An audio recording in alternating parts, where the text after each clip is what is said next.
हजारों सालों तक इस जाति व्यवस्था ने समाज के एक बहुत बड़े हिस्से, जिन्हें आज हम एससी, एसटी और ओबीसी कहते हैं, को इस विकास की दौड़ में 50 मीटर पीछे धकेल कर रखा। उन्हें शिक्षा से, संपत्ति से और यहाँ तक कि इंसान होने के सम्मान से भी पूरी तरह वंचित रखा गया। और इसी जाति व्यवस्था की क्रूरता का सबसे बड़ा उदाहरण महाराष्ट्र का महार समुदाय है। यह वही महार समुदाय है जिसमें डॉक्टर भीमराव अंबेडकर जी का जन्म हुआ था। आज से लगभग 300 साल पहले महाराष्ट्र में जब पेशवाओं का शासन था, तब इसी समुदाय पर ऐसी क्रूरता की गई जिसे सुनकर आज किसी भी इंसान की रूह कांप जाए। पेशवाओं के उस काल में एक महार जाति के व्यक्ति को अपने गले में एक मिट्टी की हांडी मटका लटका करके चलना पड़ता था। जानते हैं क्यों? ताकि अगर उसे थूकना है तो वो उसी हांडी में थूके, उसका थूक जमीन पर गिरकर किसी सवर्ण के व्यक्ति को अपवित्र ना कर दे। इतना ही नहीं, उसे अपनी कमर पर एक झाड़ू बांधनी पड़ती थी ताकि जब वो चले तो उसके पैरों के निशान उस झाड़ू से मिटते जाएं और जमीन अपवित्र ना हो।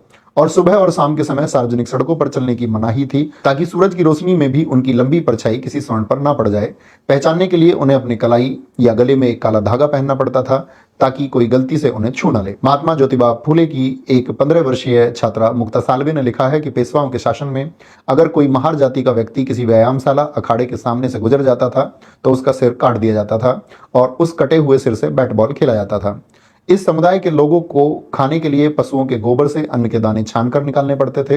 एक पल के लिए भी सोचिए, यह सिर्फ भेदभाव नहीं था, ये एक इंसान को उसकी इंसानियत से ही खत्म कर देने का, उसके आत्मसम्मान को हर पल हर कदम पर तोड़ने का एक सोचा समझा तरीका था। ये नियम सिर्फ आपको शारीरिक रूप से अलग नहीं करते थे, ये आपके दिमाग में ये बात भर देते थे कि आप अपवित्र हैं, आप इंसान कहलाने लायक नहीं हैं। और अगर आपको लग रहा है कि यह रूह कपा देने वाली क्रूरता सिर्फ महाराष्ट्र या पेशवाओं के शासन तक सीमित थी, तो मैं आज आपका यह भ्रम भी तोड़ देता हूं। यह छुआछूत का जहर, यह सिस्टमेटिक नफरत पूरे देश की नसों में कैंसर की तरह फैली हुई थी। जरा दक्षिण भारत के केरल, तत्कालीन त्रावणकोर रियासत के इतिहास के पन्ने पलटकर देखिए।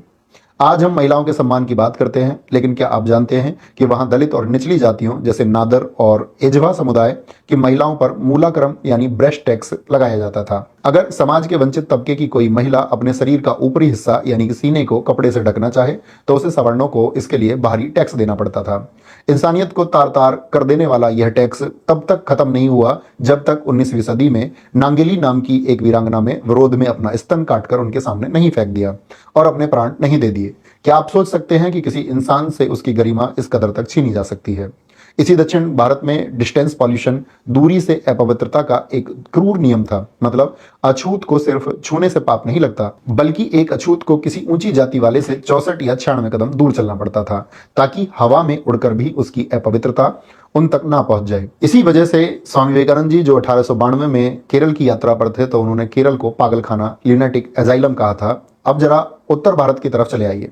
हमारे यूपी, बिहार और उत्तराखंड के पहाड़ों तक यहाँ के दलितों और शोषितों को डोला और पालकी का अधिकार नहीं था। ऊंची जाति का कोई व्यक्ति अगर चाहे तो घोड़ी पर बैठे, पालकी में बैठे, लेकिन एक दलित अपनी शादी में अपनी दुल्हन को पालकी में नहीं ले जा सकता था। पीढ़ियों तक इन समुदायों से बेगार करवाई गई, यानी बिना एक भी पैसा दिए जानवरों की तरह सुबह से शाम तक खेतों और घरों में बंधुआ मजदूरी करवाई गई और बदले में सिर्फ गालियां और कौड़े मिले। ये कोई मनगढ़ंत कहानियां या फिल्मों की स्क्रिप्ट नहीं है, ये भारत के इतिहास के वो काले और खूनी पन्ने हैं जिन्हें मुख्य धारा की किताबों ने, हमारे सिलेबस ने बहुत ही सफाई से आपसे और हमसे छिपा दिया।